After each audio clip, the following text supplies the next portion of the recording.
Kumusta mga kasaliksik? Maniniwala ka ba kung sabihin ko sa'yo na mayroong mga kabayo na naninirahan sa ating mundo na sigurado kung hindi mo makakalimutan pang mali matapos mo silang makita? Kaya mula sa mga kabayong tila ba't tinatuan hanggang sa pinaka-perpektong kabayo sa kasaysayan ay pag-usapan natin ang 10 pinakamagandang kabayo sa buong mundo.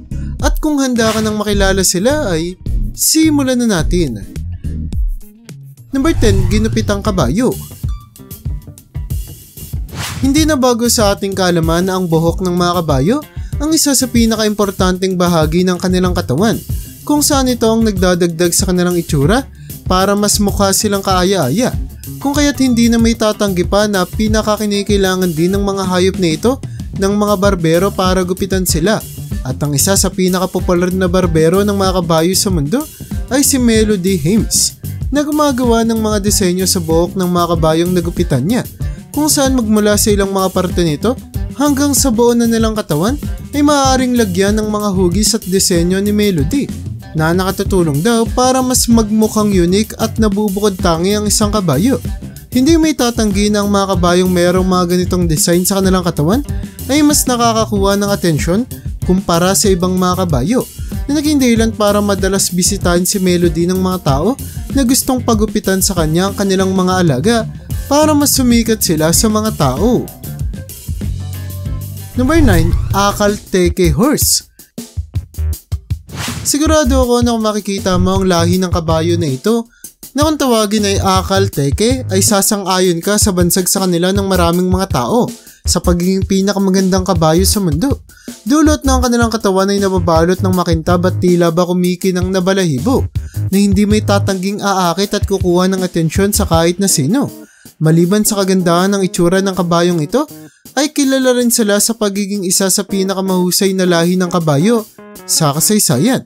Dulot na sanay raw ang mga ito na makipaglaban sa digmaan, kung saan kahit pa ang isa sa pinakamagiting na general sa lahat na si Alexander the Great ay nag-alaga at gumamit rin ng kabayo sa pakikipaglaban, na talaga namang nagbibigay patunay kung bakit isa rin sila sa tinaguriang pinakamahusay na kabayo sa kasalukuyan. Number 8, Arabian Horse.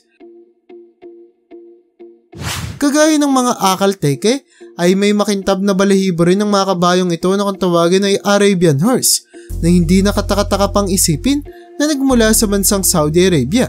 Ngunit hindi ang kagandahan ng kabayong ito ang rason kung bakit sila pinahahalagahan ng mga tao, kundi dahil sa kanilang kapabilidad bilang transportasyon. Dulot ng mga Arabian Horse ay kilala sa kanilang pagiging maliksi at tila ba napupuno ng enerhiya, na nakakatulong raw para makayanan itong makatawid sa mainit na desyerto na hindi may tatangging pumapalibot sa bansa. Maliban sa pagiging isa sa pinakamaganda, ay kabilang rin sa listahan ng pinakamatandang lahi ng kabayo sa kasaysayan ang mga Arabian Horse, na sinasabing kasama na raw sa kultura at tradisyon ng mga taga Saudi Arabia, kung saan kahit pa ang kanilang relihiyon ay may mga utos patungkol sa pakikisalamuha ng mga tao sa mga kabayong ito, kung saan ayon dito ay dapat nabigang respeto at sapat na pangangalaga ang mga kabayo, na nagpapakita lamang kung gaano sila kaimportante sa bansang ito. Number 7, Frisian Horse.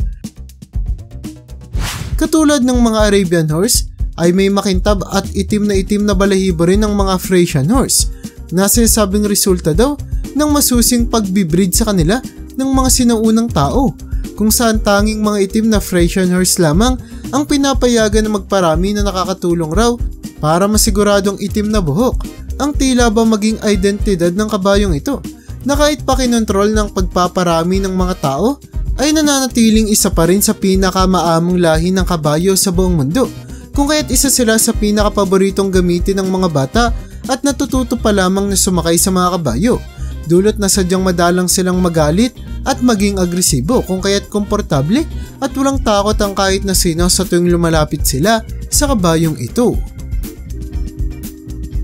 Number 6, Gypsy Vanner Horse.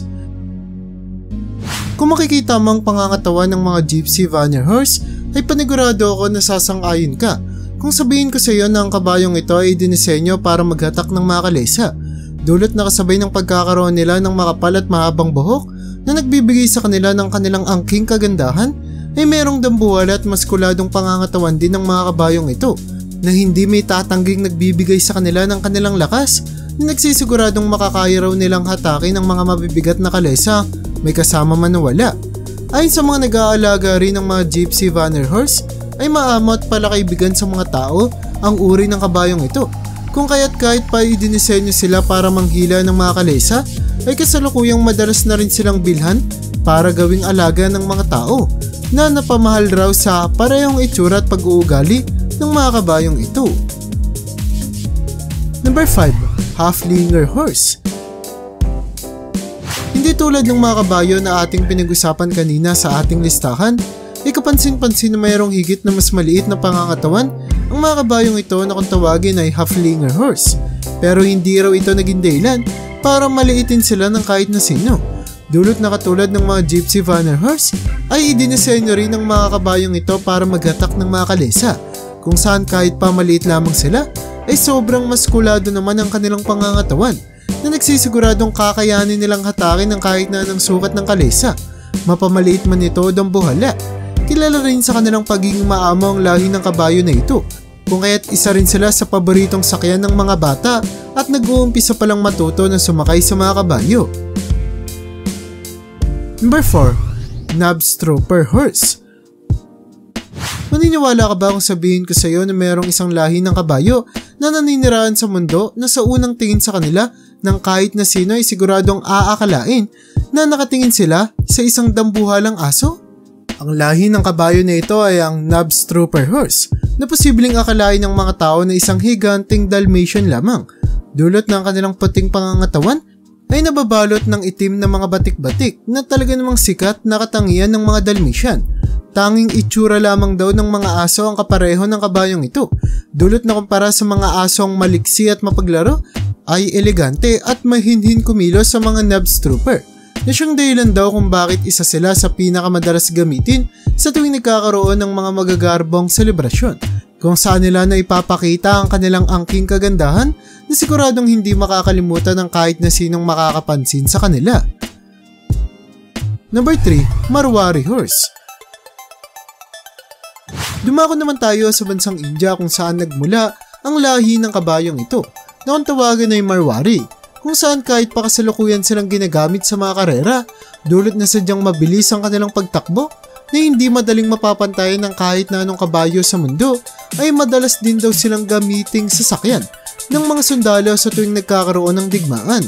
Dulot na sobrang tapang at loyal ng mga kabayong ito sa kanilang amo, kung kaya't handa silang ibigay ang kanilang buhay para sa mga ito, na hindi may tatangging nagpapakita kung bakit tinagurian silang isa sa pinaka-perpektong kabayo na pwedeng dalhin sa digmaan. Dulot na masaktan man sila ay hindi sila magwawala o tatakbo, na makakatulong para matagal na makipaglaban ang nakasakay sa kanilang sundalo na mananatiling kalmado habang ginagawa niya ang kanyang trabaho. Number 2. Norwegian Fjord Horse.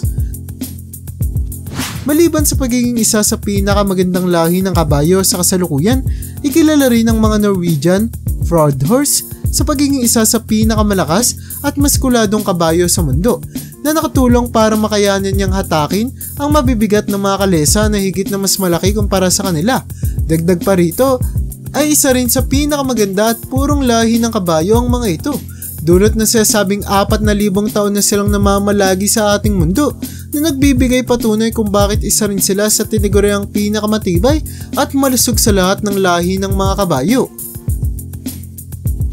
Number 1. Andalusian Horse.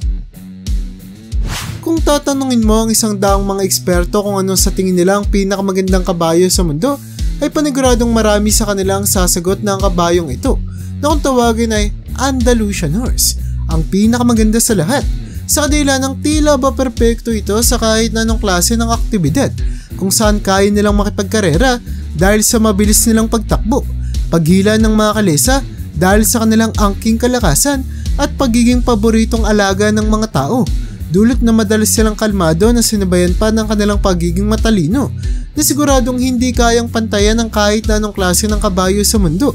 Kagaya ng mga Norwegian Fjord Horse, ay kilala rin sa pagiging isa sa pinakamatandang lahi ng kabayo, ang mga Andalusian, Dulot na sinasabing humigit kumulang 30,000 taon nang naniniraan sa mundo ang lahi ng kabayong ito, na dahil na kaya nang mag-survive hanggang sa kasalukuyang panahon ay nagbibigay patunay ito na isa sila sa pinakamatibay sa lahat ng mga kabayo.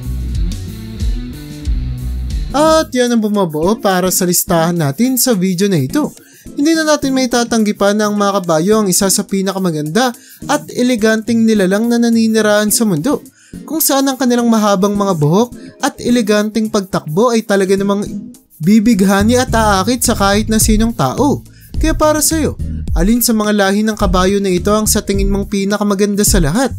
I-comment mo naman yan sa baba. At hanggang dito na lang muna ang aking bahagi. Hanggang sa muli mga kasaliksik, maraming salamat sa panonood. See you in my next vid.